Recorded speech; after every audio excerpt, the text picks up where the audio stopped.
সচিবালয়ে আগুনের ঘটনার বিষয়টি তদন্ত করা হচ্ছে বলে জানিয়েছে সেনাবাহিনী। দুপুরে সেনা সদর দপ্তরে এক ব্রিফিংয়ে এসব তথ্য জানান কর্নেল ইন্তেখাব হায়দার খান। তিনি বলেন, গুরুত্বপূর্ণ স্থাপনার নিরাপত্তায় সতর্ক আছে সেনাবাহিনী। কেপিআইএ হামলা, নাশকতা প্রতিরোধ এবং নিরাপত্তা বিষয়ে অন্যান্য আইনশৃঙ্খলা বাহিনীর সঙ্গে কাজ করে যাচ্ছে সেনাবাহিনী। অন্যান্য আইনশৃঙ্খলা রক্ষাকারী বাহিনীর সঙ্গে এ বিষয়ে নিয়মিত পর্যালোচনা করা হয় বলেও জানান তিনি।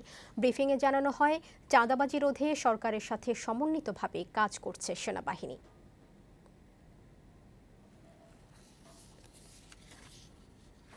এটার ইনভেস্টিগেশনটা হবে। ইনভেস্টিগেশনটা হলে আমরা বলতে পারবো আসলে এটার পিছনের অগ্নিকাণ্ডের পিছনে কারণটা কী ছিল, এটা কি অ্যাক্সিডেন্ট নাকি কেউ করেছে।